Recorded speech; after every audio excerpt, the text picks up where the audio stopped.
Welcome to the Mind Solution podcast with Sarah Maud. The Mind Solution podcast is for leaders like you who are passionate about well-being in the workplace because you understand that a strong, resilient and happy workforce is the key to your organisation's success. The Mind Solution podcast is here to help you.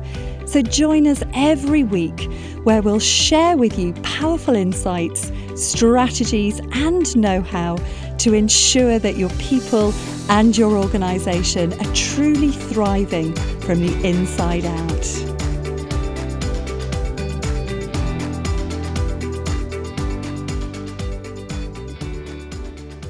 Hello and welcome, and I'm delighted to be joined today by Martyn Dawes, who has produced a book which I think every single manager out there needs to read, especially in the challenging times that we find ourselves in. And that book is The Overwhelmed Manager, which was originally aimed at the health and social care sector, but has gone on to be produced for any manager out there that's feeling overwhelmed. So thank you so much for joining us, Martyn. It's a real pleasure. And I think it would be wonderful for our listeners to understand a little bit about who you are and your background and how this book, The Overwhelmed Manager, came about. So over to you. Well, I spent 20 years as a prison governor. So, that's widely known as one of the most stressful jobs you can have, and it certainly was. I worked in inner city prisons and it was very difficult, very challenging, and I suffered health issues and all the sorts of normal stuff you get from stress, that creeping stress that builds up and builds up. Eventually, I escaped and I went into social care. So I've been in social care for about 7 or 8 years. And obviously with COVID hitting, I saw quite a number of managers in the UK within this sector really start to suffer. And it was already a stressful job. It was already difficult. And coming from my coaching background and my understanding of the new psychologies that we talk about around 3 principles and other modalities, I thought there's something I could do to help it. I'm sure there is. And I wanted something simple. So my first step really is I just went on one of the Facebook groups, and it had about 3,500 members. And I thought, I just put up a quick poll and I said, how many people are suffering from overwhelm? How many people are taking medication because of it? How many people are having their relationships suffering because of the current workplace stress? And I thought I might get about 20 or 30 responses. I genuinely thought that. I had over 400 within a matter of a couple of days. Wow. And I thought, wow, there's something seriously wrong going on here. About 10% of those were actually self-medicating because of the issues that they felt. It was horrendous, and I was absolutely shocked. And I thought, I've got to do something about this. So I started writing a couple of daily blogs. So I put up a blog, and just inviting people very gently to look at life just slightly differently and giving them practical advice on what they can do day to day. And these started to get really good responses, and people were saying, I love this, can you do more, can you do more? So after I'd written about probably a dozen, I thought I could turn this into a book. I have written books before, but a long time ago. I thought I could probably turn this into a book. So I just put on a couple of groups, who would be interested in this book that I'm going to write. So I set my intention for myself straight away. And then I said, if you're interested, come and join me in this Facebook group, The Overwhelmed Manager. And it just went mad. I was shocked. I was sitting there. I remember sitting in bed and opening up this Overwhelmed Manager Facebook group, and literally it was ping. And people were joining it, and now probably about 8-9 months later, I've got nearly 1,000 members on there, plus my LinkedIn following. So I thought there's a definite need. We need to do something about this. So I wrote The Overwhelmed Manager specifically for this at that time, specifically for this audience, that to give them some emotional tools that they can use on a day-to-day basis, and then some practical tools as well. So the book really is set into sections. So the first sort of section is about why we get stressed, how it sort of works, the effect of the body, the sort of normal, what I would call run-of-the-mill stuff. Then I start talking about a new paradigm, a shift in the way we're thinking, the role of thought. And that's really blown people's minds. You know, the responses I'm getting from that are like, oh my God, I've never thought about it like this before. People are reading it and saying, this has changed everything for me, which is brilliant to read those reviews. And then finishing off with some practical advice and practical tips, you know, things like from how to have a difficult conversation to how to manage your time better, you know, and how to, well, just all sorts of different types of practical help. So I didn't want to just write a 3P book for, you know, a book around this new paradigm of thinking for people. I wanted it to give them some practical help and emotional help all at the same time. Otherwise, it may turn them off if they think, oh, it's just another self-help book. I didn't want it to be a self-help book. I wanted it to be a little bit of self-help, but with some practical advice as well. Yeah, absolutely. And you talk about how people describe things as a stressful job. And, you know, I hear this all the time that, you know, this situation's stressful, my job's stressful, where I work is stressful. And you and I, Martyn, know that nothing is stressful. It's only ever based on our reaction, which, as you identify, is our thought in the moment. And I'm really curious about how people have been able to wrap their head around a job not actually being stressful, but how the stress is created from the inside out. Yeah, I mean, that's why I've really taken a very low-key approach to it, because if I went in head first and said, you'll just, you know, it's just the way that you're thinking, I mean, it'll just turn people off. So you have to sort of almost drip feed them over a period of time. That's what I do in the book. I sort of drip feed the new paradigm. So we start off about, you know, a story that two of you are walking down the road and there's a dog comes out and one of you goes, oh, look, it's a lovely dog, and the other one runs away. And then we sort of had a little discussion about why is that the case? Why can one person love a dog and the other person not love a dog when the dog's the same dog? You know, what is going on? And I was talking to that. I was invited to a video podcast from somebody else in the field. And I was said to him this, you know, well, why is that the case? And it just blew his mind. I mean, he went silent for a few minutes. Well, I think I've broken him. And he was like looking at me going, and I could almost hear his cogs whirring as he was trying to think about why is that the case? And it seems so simple, doesn't it? Yeah. And when you point it out, it is simple. And that's the beauty of it. So I suppose my approach is not to give them too much all at once, but try and drip feed a new paradigm throughout the book. You know, so it's a journey. The book is a journey, and it's written in such a way that you can pick it up and you will read 1 or 2 pages, and then you may need to put it down again. Yes. And have a think about it for a few days. And it's specifically written in that way. Fantastic. And I love what you said there about actually they can just pick it up, they can just read a few chapters and they can put it down and they can let that, it's almost like letting that information percolate, because when it comes to the 3 principles, it is mind-blowing. Yeah, I know. It really is. I can say that as somebody who's worked as a coach and as a therapist in the field for 10 years. When I discovered the 3 principles, I thought, oh, okay. I wish I'd learnt this 10 years ago. Yeah, absolutely. And I guess for a lot of people that are listening to this, they might be sort of scratching their head and thinking, what are they talking about?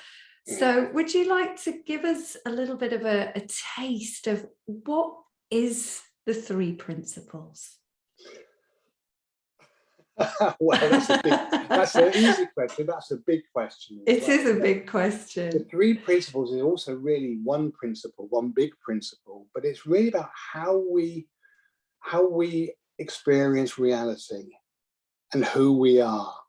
And really, and when I'm coaching people, I say to them, there's two things that you need to know. One is where your experience is coming from, and the other one is who you truly are. And if you get those two things, then my job's done.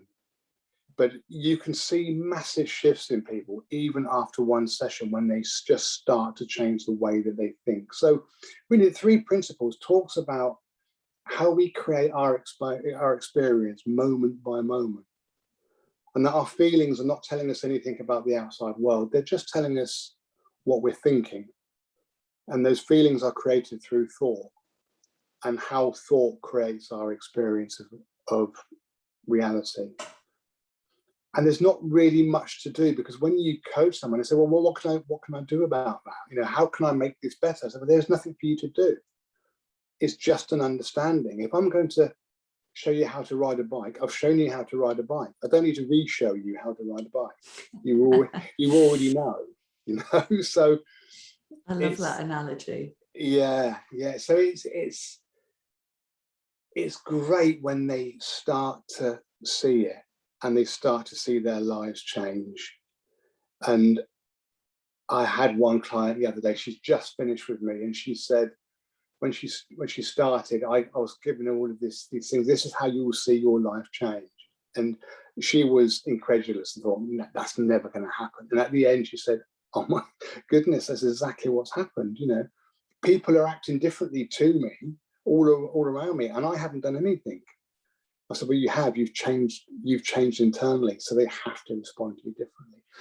So three principles. It's almost like magic. That's how I see it. It is like magic, So you experience reality differently, and you don't get so caught up in the moment. And you can still have highs and lows. You can still experience. And sometimes you forget and sometimes you remember. But understanding that your feeling is not telling you anything about the outside world. It's only telling you what you're thinking about what's happening in the outside world is just the most incredible shift. And it's so simple, isn't it? It's so simple. It is. And what I love about it, apart from the fact it is the truth, as you say, of who we really are. And once you really get it, and I think sometimes it takes us a little bit of time. So I love the fact that your book takes people on a journey, because I know certainly when I first came across the three principles, my intellect was going, but I don't understand. And it was trying to challenge it, especially based, I originally trained as a psychotherapist, and my mind was even battling to get it. But then once you get it and you really ground yourself in the three principles, it's, as you say, sometimes you remember and sometimes you forget, but the more that we remember, the more that it becomes how we experience life.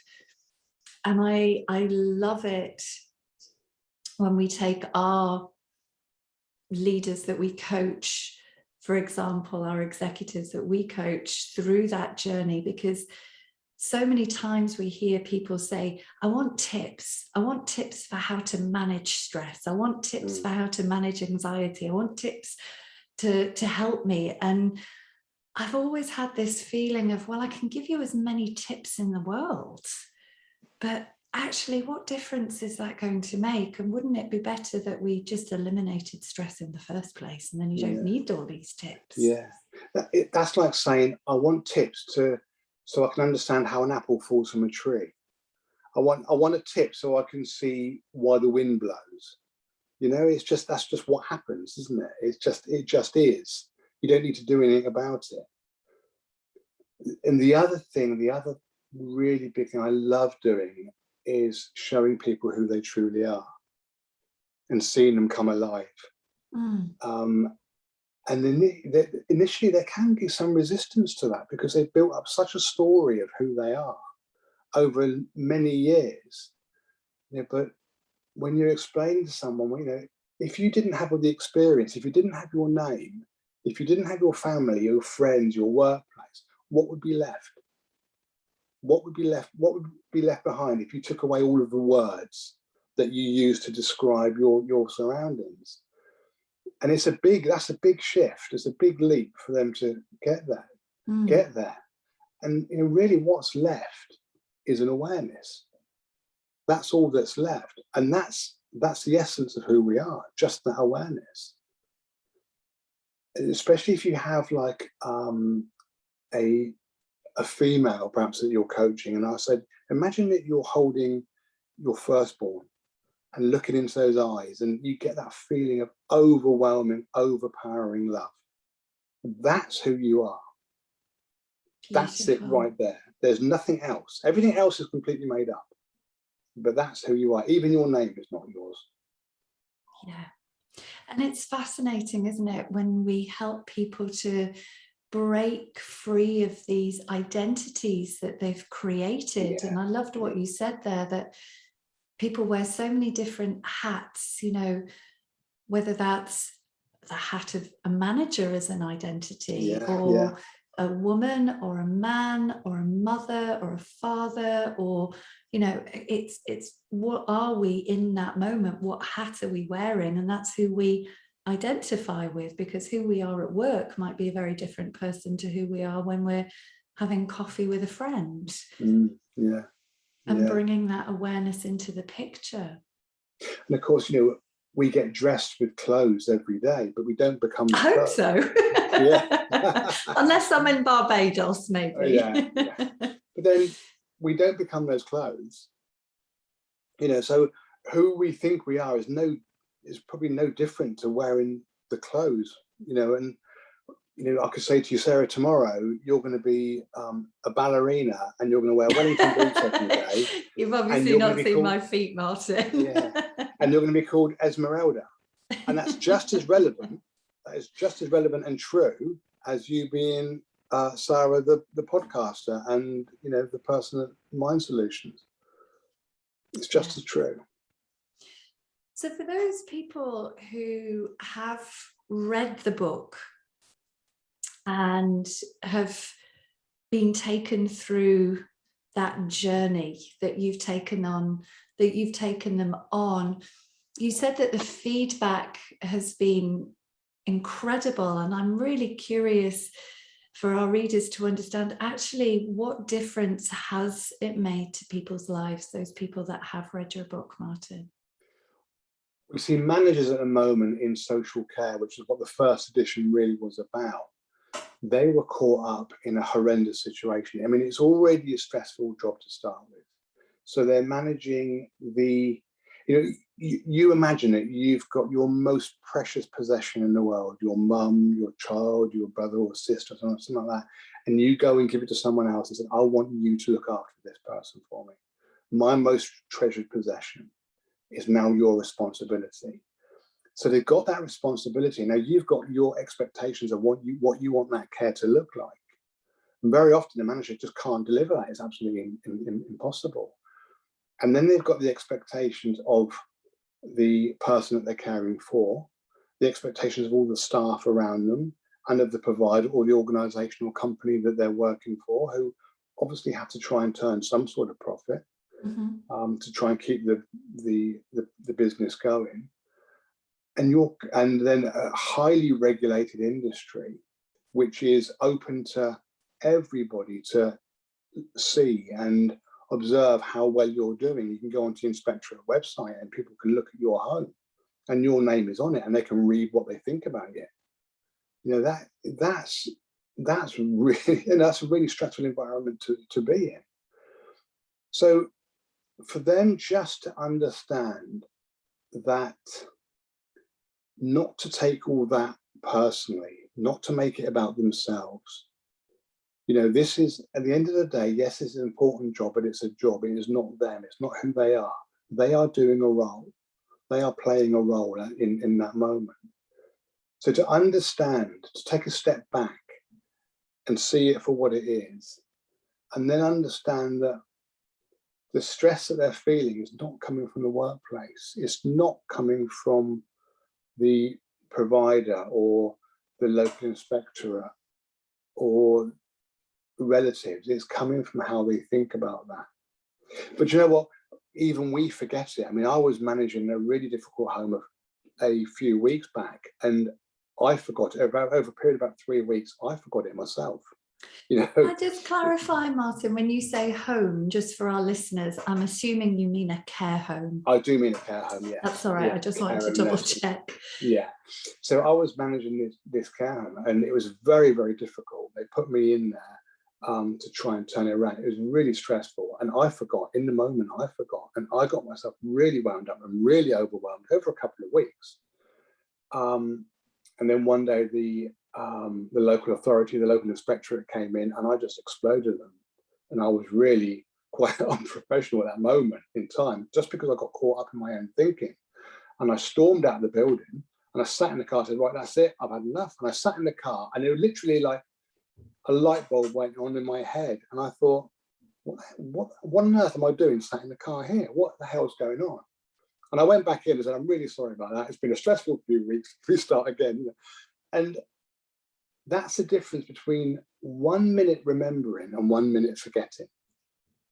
Yeah. And from that moment on, actually, I've been in the same workplace and it's been fine. I haven't been caught up in it again. It's been, nothing has changed. You know, it's still stressful. It's still the same environment, but I'm just seeing it differently because I remembered. So and now I'm laughing, and I'm trying to motivate staff around me, and act in a way that is conducive to a fun working environment. Whereas before I wasn't, and that is the difference between remembering. Yes, and I totally echo that, because despite everything that I know about the 3 principles, and as a therapist worked with hundreds, thousands, teach people globally, and do I sometimes trip myself up? Of course I do. Yeah. Of course I do. But the difference, as we say, is when you recognize and have that level of self-awareness and that consciousness that, oh, okay, I see what I'm doing. I'm just going down that old rabbit hole. Then the mind that is that self-correcting system just takes care of itself, and you're able to almost kind of step into the light, if that doesn't sound too woo-woo. And that is that magic that I was talking about earlier. There is nothing to do, and I went from highly stressed 1 minute to laughing the next, and it was literally a couple of minutes, because 1 minute I'd forgotten and the next minute I remembered, and there was nothing to do. And that is like magic. It is. So is there anything that you would like to, if there's people in the care sector or prison sector, or any of that social sector that are listening to this, that are thinking, I'm really resonating with this? Because as you say, I mean, the prison service and the social care sector are a tough gig at the best of times. Is there anything that you would like to say or like to share with people that are in that sector that could really help them, apart from going and buying your book, of course? Well, that's the first step. I think I would say to them is, there is nothing wrong with them. They are working perfectly as they are meant to operate. That they are just feeling their thinking, and that there is hope. You can have a paradigm shift and a new life virtually within a 45-minute conversation. It is really that mind-blowing that it still staggers me that how people can change in front of you. So there is hope. They are perfect. They're whole. There's nothing wrong with them. It's just that they've got caught up in an illusion, and that where they think their experience is coming from is not really what's happening. Yes. And seeing that for the first time and really seeing it, because you have the intellectual conversation, but then you have that that heart to heart, that soul to soul connection. And when you feel it at that level, Sid Banks used to say, Sid Banks, obviously the original founder, so to speak, of Three Principles, he used to say, if you don't understand it, it doesn't matter.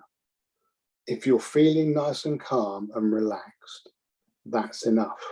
And that's what I say to my clients when I'm coaching. Don't worry about understanding my words, because it's beyond the words. It's a much deeper level than that. It's that level of, as I said earlier, that mother looking into her baby's eyes. How can you put that into words? Yes. It's at that sort of level, but there is hope. There is a different way of looking at life, and it is really, really simple. I think that's all I would say, really.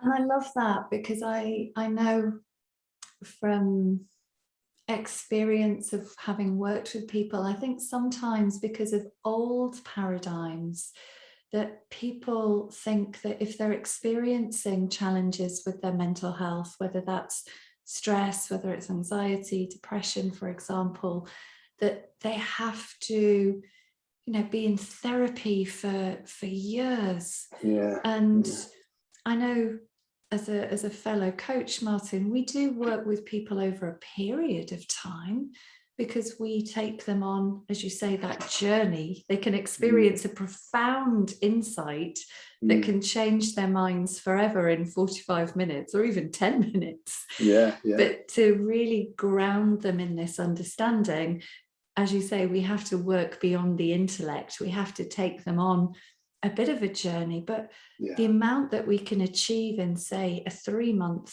period is phenomenal, isn't it? It absolutely is. It absolutely is.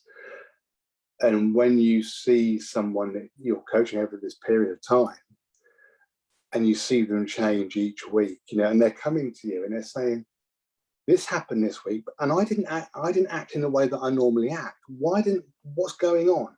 Because I didn't try to do anything different. It's just that I acted differently and it was normal. I said, that's because you understand. When you understand, that's what happens. It becomes the natural reaction rather than an unnatural reaction, which is what you're currently doing. Yes. So I'm doing a talk at a big care show in a few weeks, and I have to talk to a lot of people who've never come across this before. And I was thinking this morning, how can I sort of get their attention very quickly?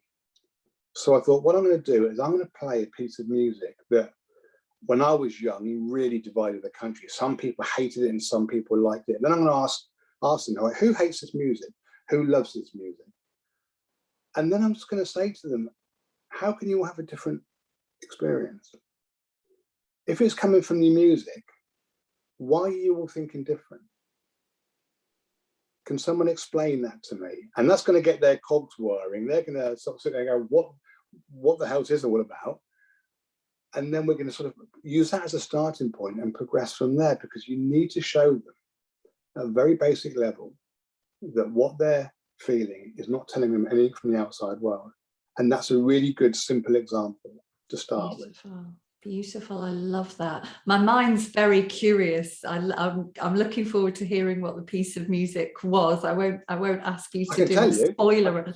Oh, can you? I can tell you. I'm going to play a piece of music called "Oh Superman" by Laurie Anderson.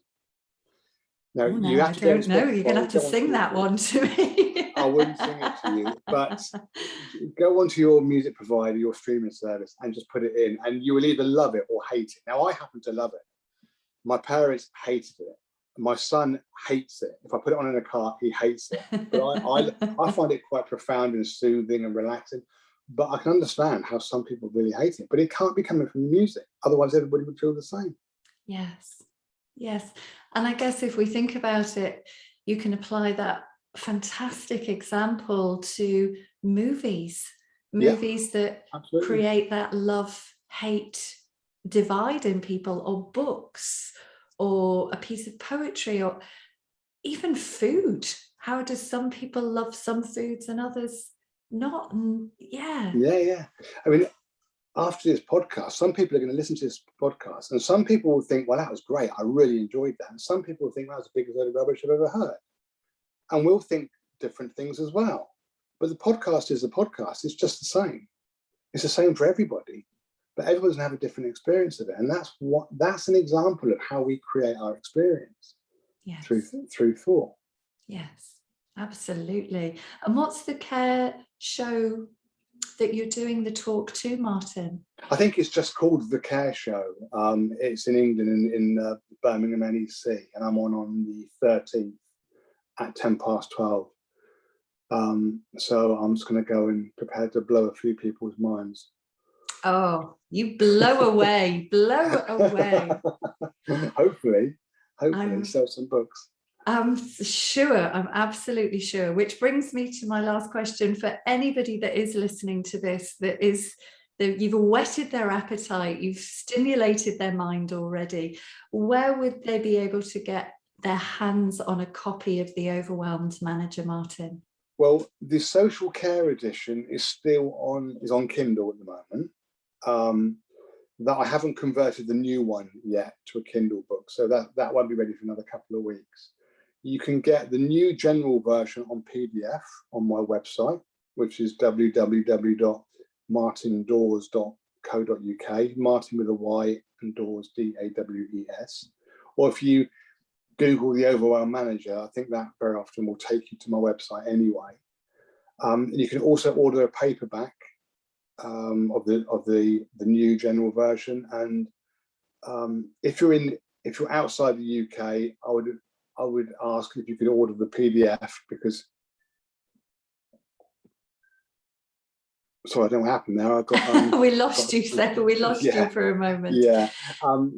So if you're in the UK, you can order the paperback off my website as well. I haven't really done international postage yet on there. Well, we've got a lot of listeners in the US, so you might about to explode onto the US market, Martyn. Well, but we will put the links within our podcast. But thank you so much for sharing that insight. I know, even as somebody that practices the 3 principles, my mind gets blown every time I have a conversation with somebody about it. So thank you for blowing my mind. I'm sure that you've blown many people's minds that are listening to this podcast, and we wish you all the very best with your book and with your care show home talk in a couple of weeks' time. Brilliant. Thanks very much for having me, Sarah. My pleasure. Bye-bye for now. Bye then. Bye.